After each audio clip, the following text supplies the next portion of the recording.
just a movie. It's a religion.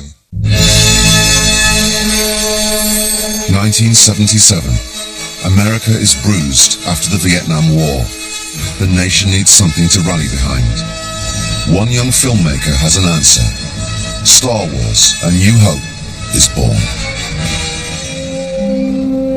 What started as this, a modestly budgeted tale of a young farmhand leaving home to discover his destiny as a Jedi Knight, is today on the cusp of a new awakening.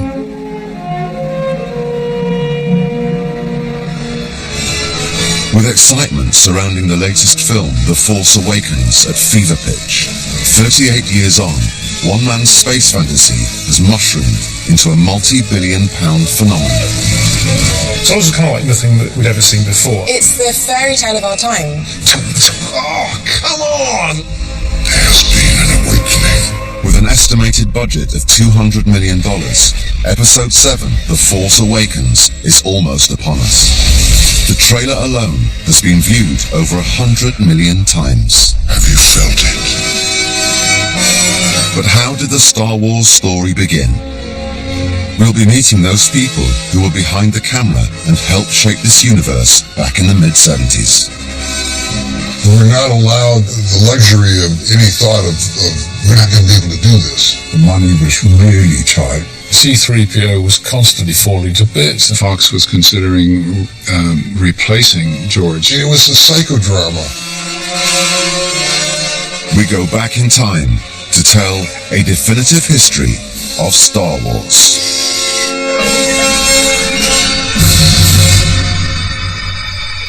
But how did this once modest space fantasy mushroom into the global phenomenon it is today? The Star Wars story starts here in 1950s Modesto, Northern California, birthplace of its director, George Lucas.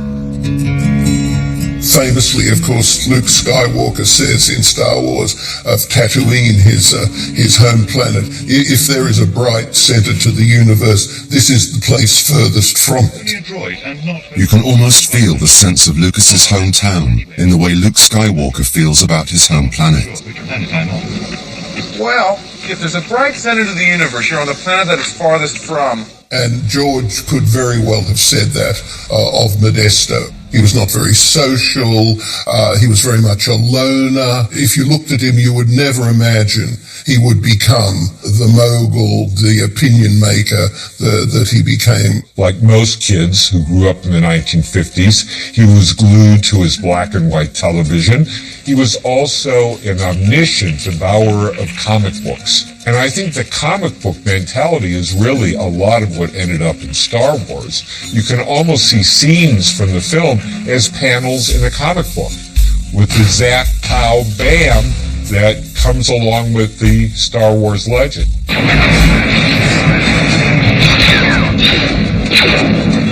I think also the superhero comics, Superman, Supergirl, Batman, the League of Justice, I think he was very taken with all those. And again, we see this in the formation of the Empire. You can see the comic book effect in scenes like this from Star Wars, where Luke and Princess Leia are placed in a classic comic book "How will we get out of this?" ending. They're coming through! Later on, he was to say that Star Wars was really the story of his childhood, that Luke Skywalker was him, George Lucas, and Darth Vader was Death's father, who was George Sr. Like many boys in 1950s America, the teenage Lucas was obsessed with cars and all things fast. He did watch a lot of World War II movies and was very taken particularly by the aerial battles he saw in some of those. But Lucas's obsession with speed would lead to a major incident that would define not only the rest of his life, but the future of cinema. And the event that changed his life was a near-fatal car crash in his senior year in high school. He made an illegal left turn. Another car hit him from behind and just propelled his car into a tree. The fact that he survived that, to him, was a message that he needed to do something more significant with his life. His His love of cinema earned him a place at film school, where he made a number of shorts. By the age of just 28, he'd secured a major film deal to make his first commercial movie. American Graffiti! Where were you in '62? American Graffiti is the foundation of George's fortune, George's career. What did you say? It's a picture of Modesto. It's like a documentary.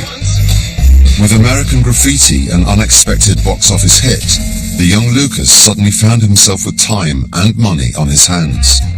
It was now time to turn inwards and think about all those earlier childhood influences. He had to go into his imaginative past and pull out all these pop culture and visual references that he had accumulated in the first 23 years of his life and begin to try to translate that into a space fantasy film. Westerns, TV serials, comic books, World War II dogfights, and fast cars were all swirling around Lucas's imagination. But there was one major influence standing head and shoulders above the rest. Obviously, the number one source for Star Wars was Flash Gordon. Circulate, come back. Quick, get out of cover. The conversation that both George Lucas and Gary Kurtz, the producer of Star Wars, had, one night in 1971. There was nothing on at the cinema they wanted to see. They wished there was a big screen version of Flash Gordon. It had been a theatrical serial in the 1930s and 40s. That's where I first saw it as a child. Where are you taking me? These Earthmen must be a stupid lot. He's evidently never seen a light bridge before. It had energy, and it had the feeling that we were looking for. At one time, we did try to get the rights to the Flash Gordon comic strip, but their requirements were so draconian that we decided that it would be much too restrictive. Before even putting pen to paper to write the script, Lucas's mind was a melting pot of ideas that kept getting bigger and bigger.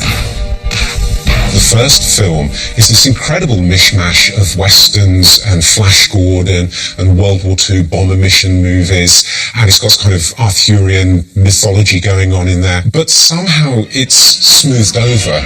Hey, we don't serve their kind here. What? Your droids. They'll have to wait outside. We don't want them here. Why don't you wait out by the speeder? We don't want to be in trouble. I heartily agree with you, sir. Essentially, these stories were westerns set in space. So the cowboys were the sort of space explorers. They're very kind of small soap opera style stories, but set in fantastical places. You can see lots of 30s serials like Flash Gordon and Buck Rogers in Star Wars. Flash Gordon most notably inspired the now iconic opening of the first Star Wars film. There's little dissolves and wipes. They go through all the movies, even the prequels. I mean, even down to the opening crawls, that yellow text that goes up at the start of the movie and tells you what's been happening. That first shot where you see the blockade runner, the spaceship, come up at the bottom of the screen with lasers firing at it, and then it's being chased by this huge triangular spaceship. It's so big that it just keeps coming. It's seconds before it's actually entirely on screen.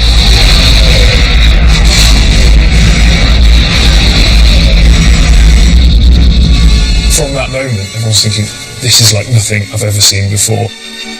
Imagining this remarkable world was one thing. Getting it out of his head, onto the page, and then up onto the big screen was quite another. It was extremely agonizing because he was never a good writer. There were technical problems, money problems, casting problems. Simple disbelief was the worst of them.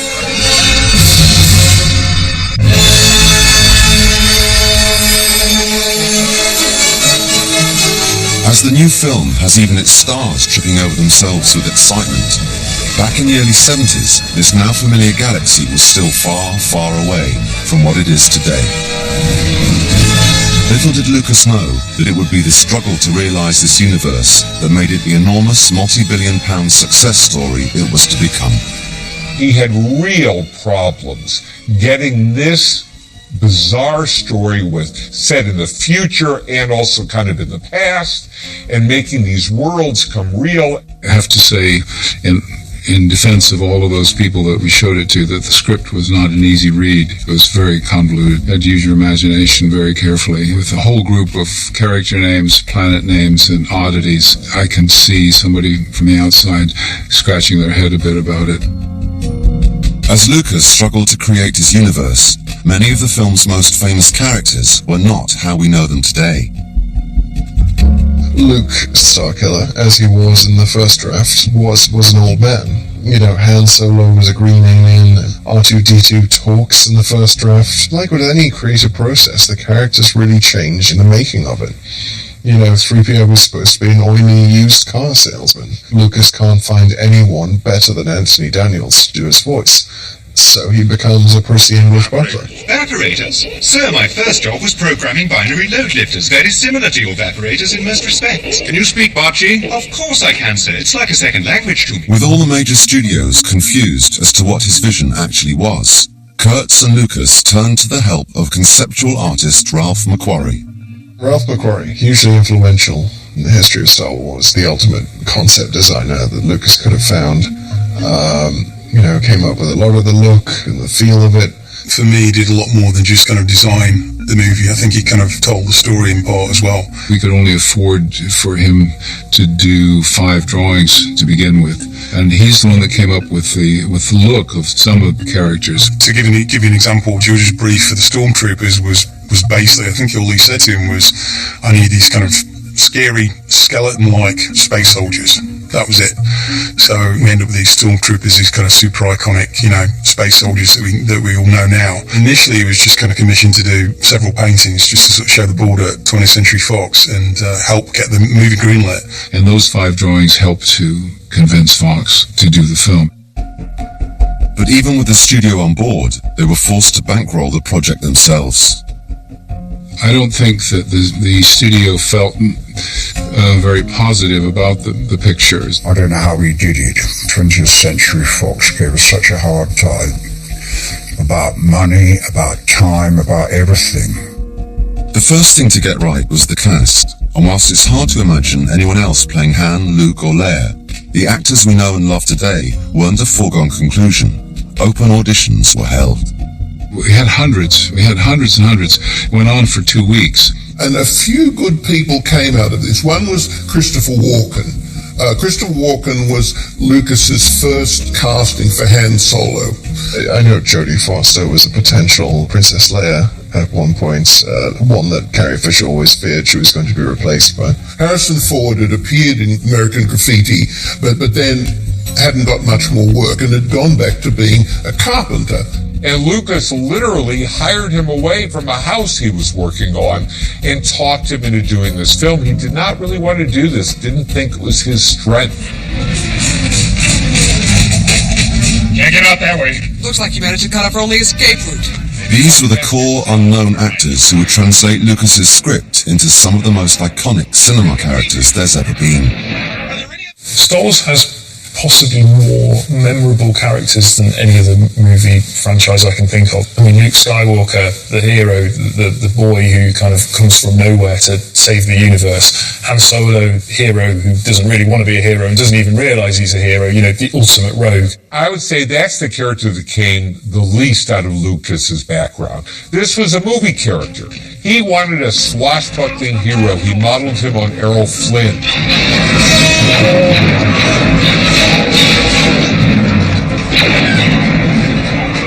And originally, the Obi-Wan Kenobi character and the Darth Vader character were one character. I've been waiting for you, Obi-Wan. And then he split them into the good Force, Obi-Wan Kenobi, and the bad Force, Darth Vader. Whilst this allowed for the climactic pivotal scene where good confronts evil, it also allowed for the creation of the concept of the Force. It was Gary Kurtz who really came up with the idea of the Force. The concept of the Force, I think, came up early on in the story. We wanted something that was spiritual in nature and was simple enough that it could have been around for hundreds, thousands of years, but easy to talk about. Princess Leia provided an unusually strong female lead character for the time. Technically, she is being rescued at the beginning of the film, but that's because she has very definitely put herself in a situation where she's going to save entire armies and planets. She's essentially an ultra spy. He wanted like a really great kid sister kind of character.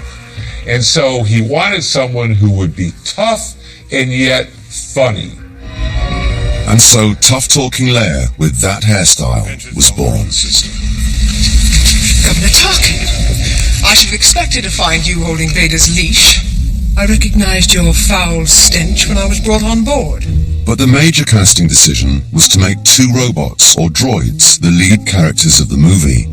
I think the robots are the centerpiece of the story in a way, because we're seeing the film, at least the first half of the film, through their eyes. How did we get into this mess? I really don't know how. The droids are the movie's humorous way of allowing the viewer to relate to the rest of the film's strange universe. I've got to rest before I fall apart. The first scene we shot on the entire movie was the scene where Uncle Owen and Aunt Beru buy the droids. This scene helps establish the diversity of characters populating the Star Wars galaxy. Wildly imaginative droids, creatures and races, scraping a living in the shadow of the Empire. Like many elements of the Star Wars universe, the creation of C-3PO was accidental. We spent quite a bit of time in the design of C-3PO's head and in the way R2-D2 looked. At the end, it was almost right. It had the little mouth, everything. It just wasn't quite working, and George saw 2 pennies that were left around, and he stuck them in the clay, and suddenly there was C-3PO. It's interesting that over time, C-3PO and R2-D2 have become the thing that the whole thing hangs on. And you look back and think, of course, that's how it works. And that's how the story is told. I think that's a great in. I've just about had enough of you. Go that way. You'll be malfunctioning within a day, you nearsighted scrap pile. You can feel their fish out of waterness, the fact that they're robots in a desert, and the fact that they're old friends but they don't particularly get on. You know, it really draws you in. No more adventures. I'm not going that way. Cheeky, you know, he's irreverent, he's got his own ideas about things. He's basically the hero of the whole film, gets the plans to the rebels, which leads to them destroying the Death Star, and yet to bin without a face or a voice. And he is not your archetypal hero either. Droid building was one thing, but creating what's come to be known as a battered universe required all manner of invention. We decided at the very beginning that we would have a dusty, used universe, almost like an American Western film might have been. We didn't want the technology in the film to have any relevance, really. We wanted the spaceships to just work. You get in, you turn them on like you drive a car, and you don't have to know anything about how anything works. Prepare to make the jump to light speed. They're getting closer. Oh yeah? Watch this. Watch what? The spaceship, particularly the Millennium Falcon, it leaks oil, it does this, that, the other, doesn't always work, doesn't always jump to light speed, and gave it a kind of reality.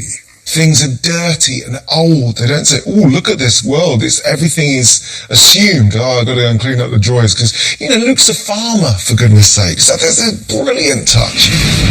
Fits with the idea that these characters, the ones that we're rooting for, they've got no huge political power behind them to fund them, so of course their equipment's going to be bashed up, and of course it's going to be somewhat second-hand or even built themselves. A fact that brings fear and apprehension into the new group of friends as they struggle to put faith in each other. Both strap yourselves in and make a jump to light speed. These are people jerry-rigging equipment. They're scraping together the means and resources to fight the Empire. So it almost becomes an allegory of George Lucas's own efforts to fund, finance, and make the films. Our art department concentrated on the funkiest stuff that they could find. I said, look, I've got an idea. I know you're going to think I'm mad, but if I go and buy scrap aeroplane parts, I could stick all this on the set, and I think I could make this look really good. I got a bad feeling about this. One particularly famous scene required additional help from the actors themselves. I had to find old junk that would work. A, they wouldn't get hurt, because they were all standing in water knee deep, and also these walls were coming in. I had a particular trouble. Han Solo holds a huge, long rod to try and hold it. Well, that I couldn't get anything, and I got 2 drain pipes in the end with a joint in it, and it would never stay properly. So I had to ask Harrison to help me out. I said, Harrison, if this is beyond me, to have something that we could do. And he said, don't worry. And that's his acting. He made it work, bless him. Nobody dressed the set like Roger. Yeah, I mean, he was the first person to kind of make things look that realistic, and I don't think anybody's really kind of compares, even in this day. He's still held as the kind of gold standard.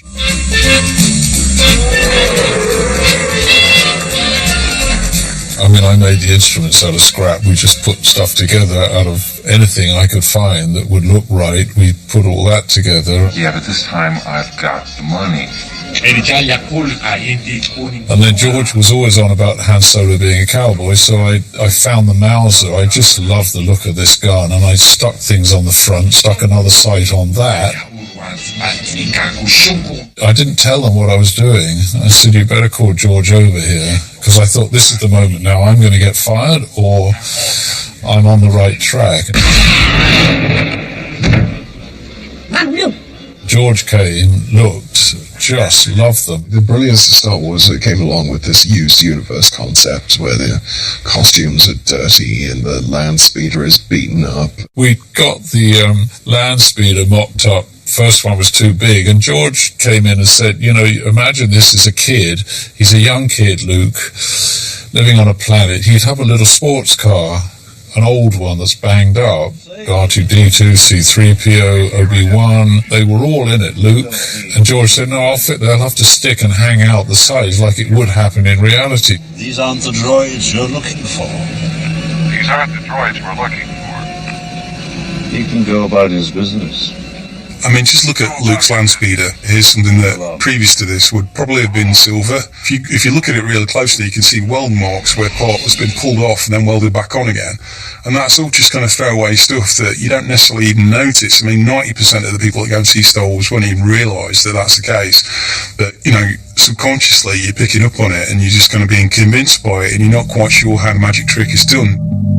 With production at full tilt and with no visual effects yet realised, Lucas and Kurtz often found themselves struggling with a sceptical British film crew. There were all sorts of problems. There were technical problems, money problems, casting problems. Simple disbelief was the worst of them. You can imagine, a C-3PO was constantly falling to bits and being stuck with gold tape, and the stormtroopers were clanking and bits would fall off. His director of photography did not understand his vision. I was trying to shield him from all of the problems with the studio and discussions we had, as well as the crew problems that were going on day to day. The movie's cinematographer, Gil Taylor, was Lucas's sternest critic. The number one guy who was heard to say loudly on the set that this film was a load of rubbish and that Lucas didn't know what he was doing. I think the shooting crew didn't really think much of the script. It felt it was a bit like a carry-on film. He couldn't quite get his head right that this, what looked like kid from America, was getting to direct this huge film. He was an old school kind of cameraman who'd worked with Kubrick and Hitchcock and insisted that his crew wear a coat and tie all the time, and that was not our style, really. It didn't work out entirely, but hey, he's a good cameraman and we got a good result. George Lucas became so frustrated with his British crew that he finally forced a vote on the overtime, and the entire crew voted against him. He didn't like that at all, because sometimes it was just an extra half hour to finish a set. And he said that was maybe his lowest moment. He wasn't sure he would even be able to finish the film with a crew that believed in him so little. Little did George know what he was creating, nor how rich it would make him. Back in the mid-70s, simply finishing the film seemed an impossibility. His very job was on the line. He had breakdowns. He was hospitalized a couple of times. There was a time when Fox was considering replacing George.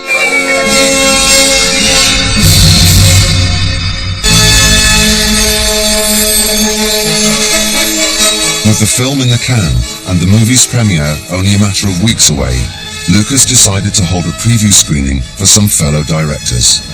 About a month before it was actually released to the public, we had a very disastrous screening for friends. Steven Spielberg, Brian De Palma, Francis Ford Coppola. Before visual effects were in, before there was any music, before there was any sound effects, it didn't go down well at all. They all, except Spielberg, just thought it was the most ridiculous thing they'd ever seen. Steven Spielberg was the only one there who said, well, this has some potential when it's fixed. Many of the film's visual effects took months to create. Some, such as the jump to hyperspace, didn't. This was down to one man. It took maybe an hour to shoot that. And it looked great, and George loved it, and so we used that. And it's only like about 30 frames long. That little shot where the stars whoosh. Following that, interestingly, is the Millennium Falcon had to disappear down to a pinpoint. I took the model against black and shot a 4x5 color Polaroid of it. Cut the Polaroid out, put it on a piece of glass, and pulled it back. And that got one of the biggest reactions from the audience of all the shots. Indeed, one particular shot forms the turning point of the whole film, and is only on screen for less than half a second. The other one that takes like about 12 frames is the shot when Luke has to fire the rocket into the Death Star. So he's coming along, and the Death Star is like this model.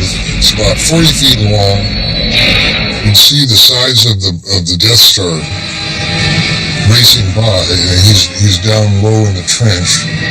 And you cut to the shot of him, and and then he pushes the button, and this little animated rocket goes shooting down there in 14 frames, something like that. I mean, that was the verve of the movie. Even though its shot is only on the screen for half a second, everyone remembers that shot. Finally, in May 1977, the first film in the franchise, Star Wars: A New Hope, as it was later titled, was released. Everybody was waiting for him to fail. Stories about this turkey that had cost $10 million at Fox, filled with weird characters and strange names. Nobody was going to go see this. There were lines around the block, as they said, right away. It was very different to how films come out now, where you've got this massive media campaign and everything's on the internet. We've seen all the trailers. It's very much, I think, a word of mouth thing. You kind of see the snowball effect, where it's famous for being famous. It was self-perpetuating because on the evening news you saw these lines for people waiting to see Star Wars, and so that made other people go to see it. Star Wars just kept growing until it reached $540 million, the largest gross in Hollywood history. But whilst the Star Wars universe was going from strength to strength, Lucas's interest in directing was on the wane. George did not have a good experience directing the film, so he didn't want to consider directing anymore. He said to himself on the final day of principal photography of Star Wars, "I'm never doing this again." Whilst Lucas took on executive producer duties, Kurtz and director Irvin Kershner were tasked with keeping the characters and universe alive. It's the second act of a 3-act play. It's the problem act when all the trouble comes up. The Empire Strikes Back is the strongest film of the original trilogy because Lucas gave it the deepest meaning. It's the ultimate battle between father and son, between good and evil, between the past and the future. Set your harpoon, follow me on the next pass. Also, we were able to turn the traditional storytelling devices upside down. We put the big battle scene at the very beginning rather than at the end, and at the end the story kind of tails off with all of our heroes in really bad shape. Shooting began in Norway in March 1979. Look again now at the genius of Hoth being a snowy planet. That means you're seeing all these spaceships into the daytime. Everything's white and shiny. There's nowhere to hide your special effects. It's inspired and dark and scary and cold and fundamentally different.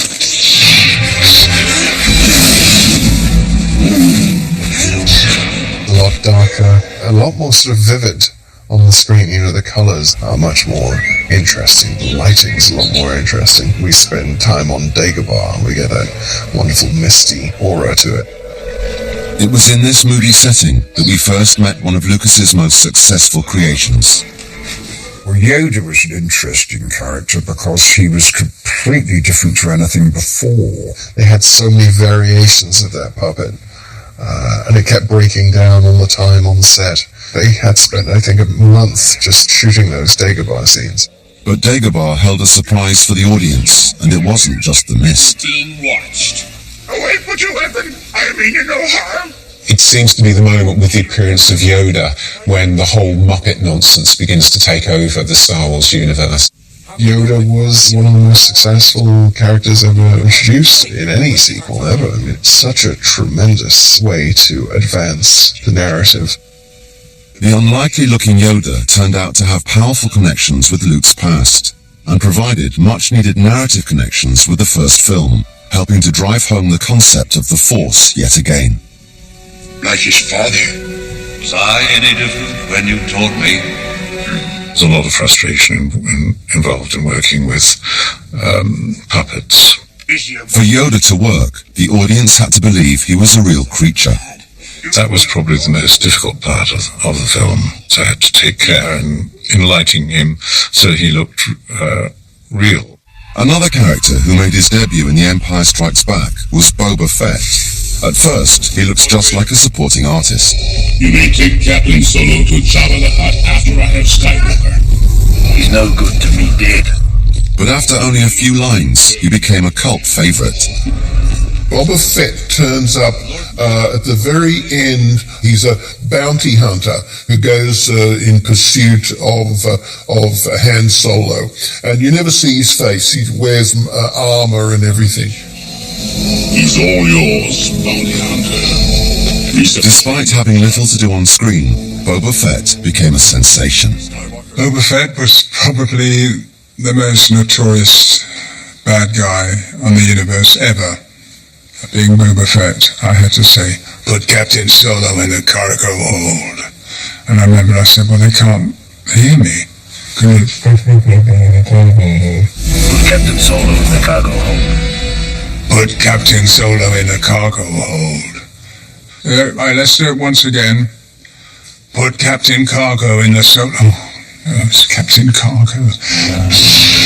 Obi-Wan is Captain Well. This climactic scene that has since gone down in cinematic history was actually shot in remarkably sparse conditions. I enjoyed the challenge of that climactic scene on the ramp, because there was no set, except there was a foreground, there was a ramp, but there was no background.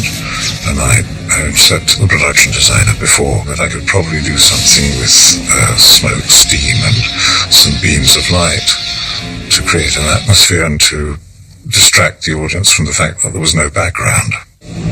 Another scene that shocked and amazed audiences across the world was the moment that one of the greatest narrative twists of all time was revealed. Luke Skywalker is Darth Vader's son, and you had to spend 3 whole years waiting to find out if it was true and what would happen next time they met.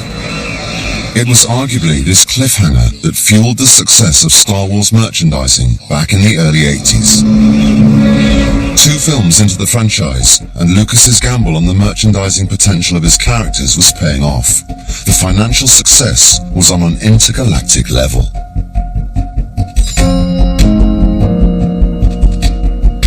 Lucas, while he was writing Star Wars, imagined action figures of the characters he was creating. So when it came time for The Empire Strikes Back, he controlled all merchandising rights. I was obsessed with Star Wars figures, more so than the films, because the films were every couple of years. So the films were playing on a loop and developing and spiraling. So the merchandising becomes vital to the story universe living on with fans as they're able to reinvest, reconnect with the franchise during those long gaps when there aren't new movies. The Star Wars machine was now a two-pronged affair, with the merchandising bringing in almost as much money as the films themselves. In 1982, and with The Empire Strikes Back having made over $500 million, the third installment, Return of the Jedi, went into production. I remember George saying to me one day, he said, you know, I've got this problem. All the heroes are scattered across the galaxy. How am I going to bring them all back together again? Well, of course, Jabba's palace became the venue in which they were all brought together again. This scene in Jabba's palace is possibly one of the film's most infamous, bringing together the full cast and introducing us to the most expensive puppet character in film history. There was Jabba the Hutt, 3 puppeteers inside him working away. Everyone was a bit nervous about whether it would work okay, because he's the main character in that scene. He's not a background character that you can dispose of. So we more or less jumped inside him and started working. We were acting with a pile of rubber, which has got 4 people inside and 3 people outside it operating remotes that operate the eyes and the tongue and everything. Master bargained into a night. He's no Jedi. But, you know, it's that often you suspend disbelief and you actually do get into a relationship. I mean, I did have a kind of relationship with Jabba. These guys really knew what they were doing. They'd done so well. It was just very easy to kind of go with it and believe this was, you know, a kind of 9-foot giant slug. I mean, I just like the result, you know. I like the 3-dimensional quality of him. I like the fact that he looks as though he's heavy. Jabba, for instance, the drool and stuff that's coming from his nose and mouth is actually real. The builders had a bucket of stuff. I don't know what it was. We did rig him up with a garden sprayer early on in his nostrils. We could have fired snot 20 feet across the set. I think Carrie might have objected if she'd had sort of projectile snot all over her. But the weird thing for me came whenever he had to speak, because, you know, he's got this huge voice in the film. But when we filmed it, the voice was being done by a young girl stage manager standing way behind us on set. You would have this moment of tension with Jabba the Hutt, and he'd be angry, his tongue would be lolling, and he'd be looking at Luke Skywalker, and you hear this girl from the back saying, "It's an old Jedi mind trick." Jabba's palace was teeming with monsters, but it took real effort to make it look convincing. For every single monster, we hired one person whose job was to have a hairdryer on cold and put it in the mouth of the monster between takes. But I was used to directors wandering around the place, kind of looking at things like that, you know, framing stuff like that, and maybe like that, you know. And George was the first movie director I saw who came into the studio, and he framed things like that. The Lucasframe. When I first saw Return of the Jedi, I was so excited that when it finished, I couldn't remember what had happened. I just sat like, in the cinema going...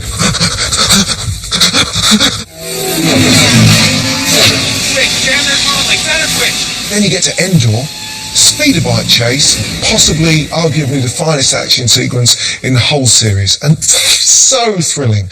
Again, it's not in space, there's no stars, it's not around asteroids, it's through trees, under trees, tree stumps. Oh, come on, Luke, lopping the front off the speeder bike, and then it spins.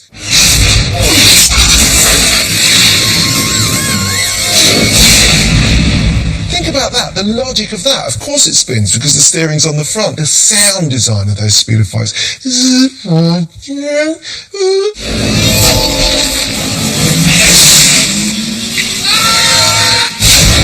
I love Return of the Jedi because I think people diss it. They're like, oh, it's the third one, it's got Ewoks in it. No!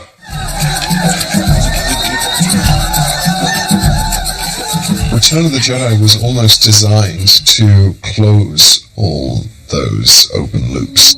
The film even allowed us to feel sorry for Darth Vader. The Emperor was killed, Darth Vader was killed, everyone was happy, and they all lived happily ever after. And I think he basically, took the franchise out and shoved them in the head. But any desire for the Star Wars phenomenon to fade away was wishful thinking. The true success of the franchise was yet to come.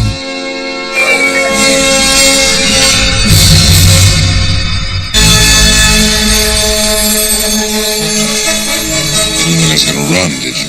In 1997, 14 years after Jedi, George Lucas brought out special editions of the original trilogy.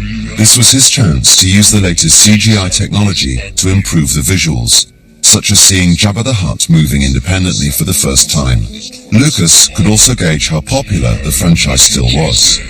He always said that the original movie was only 25% of what his original vision was. Don't fiddle with my films, George. He sees himself as an artist, not just a filmmaker. It is true that he wanted Star Wars to be something different. He wanted Mos Eisley to be filled with creatures roaming around, so he could finally do that with CGI. I mean, who can imagine Picasso walking into a museum, pulling a canvas off the wall and taking it home saying, I'll be back when I've made this the way I want it to be. The special editions were a box office hit. With new technology at his fingertips and able to achieve action sequences like this, which he couldn't before, Lucas dusted off the director's chair and prepared to direct The Phantom Menace, first of the prequels.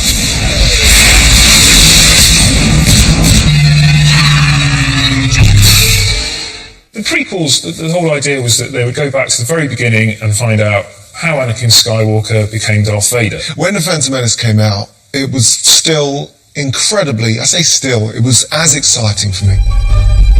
It's easy to forget that Lucas was interested in actually making films for kids. He had a completely different idea of what Star Wars was. To him, it always skewed younger. Star Wars is and he says himself, he makes films for 12-year-olds. It's not his fault that adults like them as well. The best example of Lucas's appeal to kids can be seen in the characters of Jar Jar Binks and Watto, the latter of whom became a cult favorite. You want to win the race, so it makes a little difference. He's a bit dodgy, possibly, if it was on Earth, he'd have mafia connections, backstreet, he deals in stuff, he's a second-hand spaceship salesman. I have a great faith in the boy. Is it credit to your race? He's streetwise, so he'd probably sound a bit kind of, and he looked a bit sort of, anyway. And so I just came out with the voice, hey, how are you doing? I think to a large extent the prequels are driven not just by the perpetuation of the universe, the desire that Lucas has to get back to filmmaking, but his desire, his remembered desire to work with new technologies. My brief for when I started on Phantom Menace from George was to try and come up with a new martial art.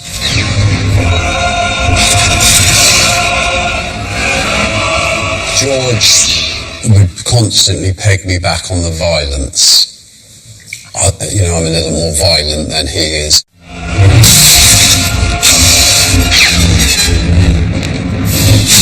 They have a lot of good stuff in them. This whole thing about Jedi versus Sith came from the prequels. The whole thing of fear leads to hate, that came from the prequels. Lucas now found himself with a new younger generation in the palm of his hand. With the prequels, he also found himself sitting on a cinematic fortune. Just for The Phantom Menace alone, George made $2 billion. By 2010, Lucas was almost as big as Hollywood. It was now time for the independent filmmaker from Modesto to finally turn his back on his creation, selling it to Disney for $4 billion. we're at the point where the idea of Star Wars has taken over, and it has abandoned its original host. You know, George Lucas has finally moved on. With Episode 7 on our doorstep, passion and interest for Lucas's childhood fantasy shows no signs of stopping. As trailers for The Force Awakens promise a return to the organic mix of real props, in-camera effects, and a move away from CGI, the hope is that the new movie, and those that follow it, will deliver on what these Star Wars fans at a recent secret cinema event have been hoping for. A return to the dusty, battered world of Tatooine. I think with this upcoming release of Episode 7, we'll see a kind of return to the original way the story was told.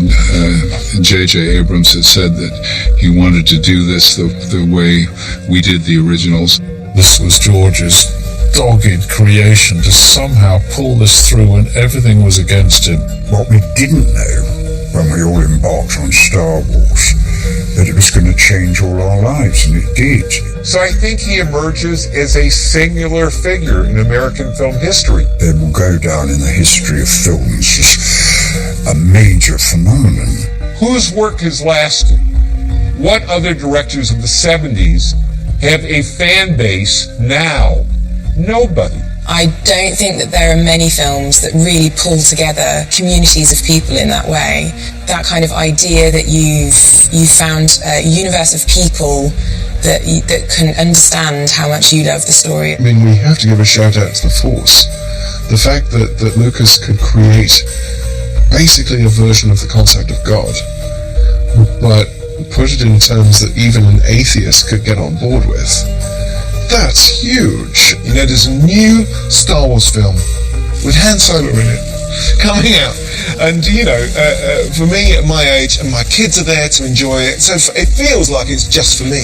You know, we're actually finding out what happened next, which for many people is rather more exciting than finding out what happened before in the prequels. I think this movie is going to be a monster. It's going to probably have $1 billion opening weekend. If I was a betting man, I would say that Episode 7 is going to be possibly the most successful movie of all time. I think it's going to be good.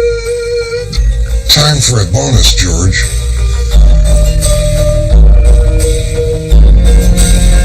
Well, the force is strong out there, and we're meeting the superfans fulfilling their destiny here on Channel 5. Find out how Star Wars changed the world up next.